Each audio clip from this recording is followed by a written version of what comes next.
I'm Caitlin. Welcome or welcome back to my channel.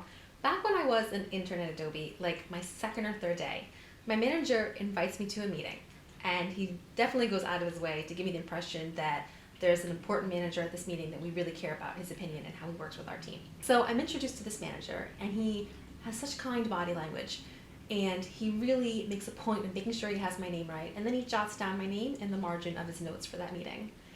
And this small little moment that happened back in 2007, I remember like yesterday because it left such a strong impression on me. In that moment, I realized what a difference it can make when you make an effort to learn someone's name. So I totally stole that trick. So fast forward years later, I've quit Adobe to travel. I'm in Italy. I'm at a small round table advanced conversation Italian class. And as we do our introductions around the table, I jot down everyone's name in the margin of my notebook. And by the end of that class, at the end of the hour, I've learned everyone's name because I can just keep referencing that little list. Compare that to what probably everyone else did.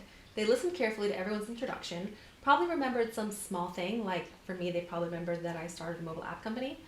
But names aren't interesting, so names go in one ear and out the other. And then by the end of the class, we've all gotten to know each other much better. This is a conversational class. But that's worse. It's normal to miss people's names when you're doing a round table of introductions. It's not normal to not someone's name after you just talked to them for an hour. Let's fast forward some more years though. I've had a beautiful baby girl and she's about to start preschool. And now I took my trick to the next level. I made a note in Google Keep. I'm an Android person and Keep is really easy to open and edit notes, but tools don't matter. Anyway, I made a note on my phone with the list of all the kids' names and their moms, and this is a little embarrassing. Even a little note, something like curly red hair or super tall dad, so I could actually remember who they are. I set this up right from the start, when everyone always introduced themselves over and over again, and I was so glad that I did. Besides the embarrassing side of it, and it is embarrassing to not know the names of the other moms come spring. You look like a jerk who doesn't care about other people. But it was also just really useful. When I was told to give $5 to Sophia's mom for such and such, I knew who that was, and I could spot her when we passed each other and give her that money. And just one last example. I've started doing this in my online communities too. This one is definitely a little weird, and before this moment was my secret. Similar to the school list, I make an alphabetical list of names with a tiny little note about someone whenever I have an interaction with them in an online community. With this one, I'm not trying to avoid embarrassment because there's no expectation that I would know all the names of all the people in an online community, but it lets me get so much more out of these communities.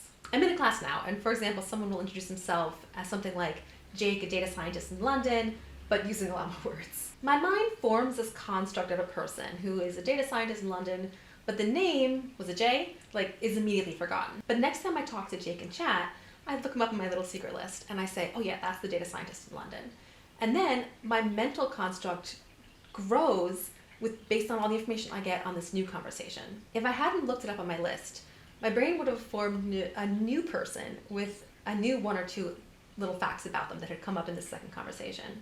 And these two very superficial constructs of people wouldn't have stayed in my memory very long. But since I did look up his name in my secret list, instead I build my mental construct of who Jake is to be that much more complicated, that much more of a real person. Though I still might not remember his name because names are hard.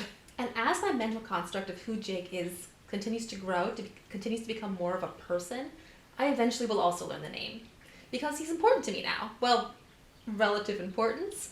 He's a person to me now. And to circle back, what I'm gaining by making this little effort to write down names in an online community isn't avoiding embarrassment, because like I said, there's not much expectation to learn people's names in an online community, but I'm building much better bonds than most people in the community are. And if you want another reason besides just human connection, which I would argue is a pretty good reason on its own, but if you want a selfish reason, studies have shown that your connections are an important indicator of your success in life.